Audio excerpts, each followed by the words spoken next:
Saya itu sering nggak punya uang. Sering. Saudara, hari pertama saya tiba di Palembang, saya cuma cerita ya, bukan saya minta duit, awas. Saya cuma cerita.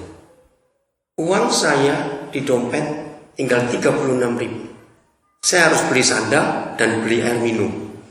Saya naik turun Ramayana cari sandal yang murah cocok untuk uang saya. Saya kedua ATM, saya punya ATM BCA, saya punya ATM Danamon. Sisanya yang di BCA tinggal 3.000 rupiah, mana bisa diambil? Yang di Danamon tinggal 16.000. Jadi saya keliling cari sandal yang murah di mana ini. Sampai cukup 36.000 dengan beli air itu. Malam saya baru terima persembahan, baru bisa bayar makan saya untuk malamnya. Saya sering nggak punya uang. Kemarin saya harus bayar tiket satu guru yang dari Fak harus pulang ke Nabire. Saya pinjam, terpaksa pinjam karena kemarin deadline-nya kalau dibayar tiketnya angus. Untuk hari Senin lusanya dia berangkat guru itu. Tapi saya tetap hidup sampai hari ini. Dan saya nggak pernah khawatir sama sekali untuk hidup. Maka itu jangan pernah ngukur dengan diri sendiri. Permisi, ukurannya adalah Yesus Tuhan kita. Itu Tuhan. Maka itu saya bersyukur saya ketemu istri yang luar biasa. Maka itu yang belum menikah saya beritahu, cari istri yang bisa diajak miskin, engkau hidup. Nah itu saja. Kalau kau cari istri kaya, bedaknya aja engkau luar negeri jerawatan. Aduh habis sudah. Maaf Tuhan ngomong ini. Istri saya itu bedak apa saja jadi, nggak pernah khusus. Luar biasa. Oke, lanjut. Ini penting sekali. Setelah tahu jumlah sedikit itu, bawalah kemari, kata Yesus. Saya nggak usah baca terus, mujizat terjadi. Oke, ayat 22. Nah ini cara kita melihat. Sesudah itu, berarti kronologis nggak? Nah yang saya tanya, kronologis atau tidak? Kronologis. Sesudah itu, sesudah apa? Memberi makan sekian puluh ribu orang.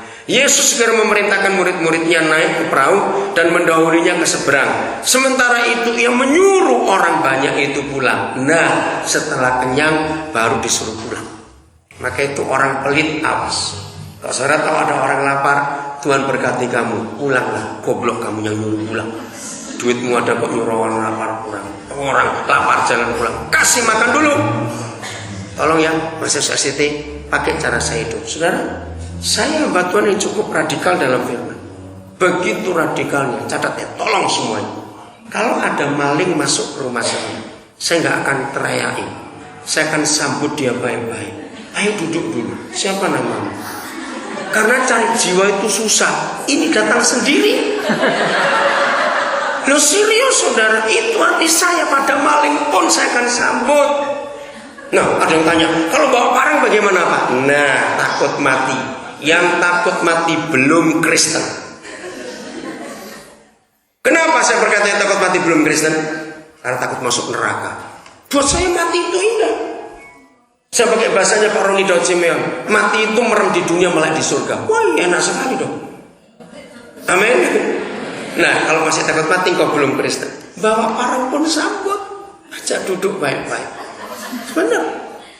Saya ajak ngomong mereka, hei, seprofesional-profesionalnya kamu maling, polisi lebih pintar, ketangkap kamu. Ayo ngomong yang baik. Mau sampai kapan kamu kan nyolong terus?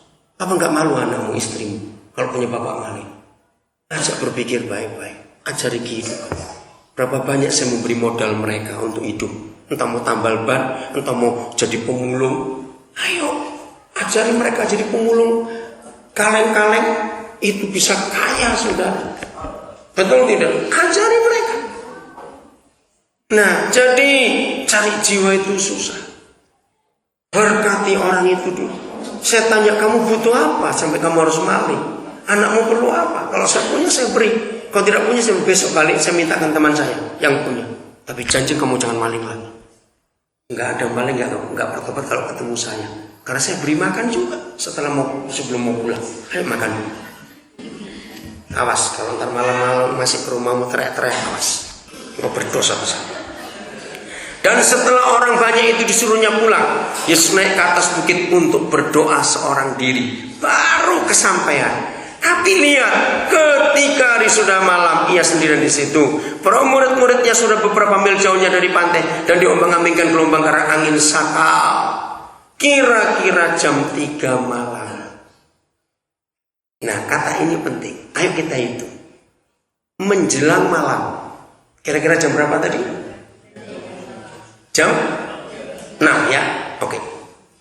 Memberi makan sekian ribu orang. Kira-kira sampai jam berapa? Dari membagi makan sampai ngumpulin sisa. Cepat itu, kira-kira berapa jam? Sampai jam berapa kira-kira? Berapa? Berapa jam? 9 jam. Oke, jadi kalau jam 6, nah, berarti dia baru sebentar duduk. Betul enggak? Baru sebentar dia sendirian untuk berdoa, menenangkan hati yang tergoncang dari tadi pagi. Ya ampun, murid-muridnya punya masalah. Mereka terombang-ambing, mau tenggelam di perahu. Tuhan Yesus turun. Apa sambutan mereka? Hantu! Kalau Yesus orang Batak, habis itu saudara, jangan tersinggung. Boleh gak saya ngomong itu? Jangan marah ya orang Batak. Kalau kamu nganggap aku hantu, lebih baik aku balik lagi doa sana, matilah kamu di situ. Nah, belum berapa menit pisah, masa sudah lupa kalau ini gurunya? Hantu katanya. Kurang ajar betul ini Petrus. Maka itu saya gak akan memberi nama anak laki Petrus. Itu nama paling jelek. Yang punya nama Petrus jangan tersinggung. Gak usah ganti nama mahal pengadilan. Bener saudara. Saya paling gak suka nama Petrus itu. Apa baiknya nama itu? Kayak gini modelnya. Dia berteriak hantu. Terus dia nantang. Sudah menghantu-hantukan. Yesus nantang.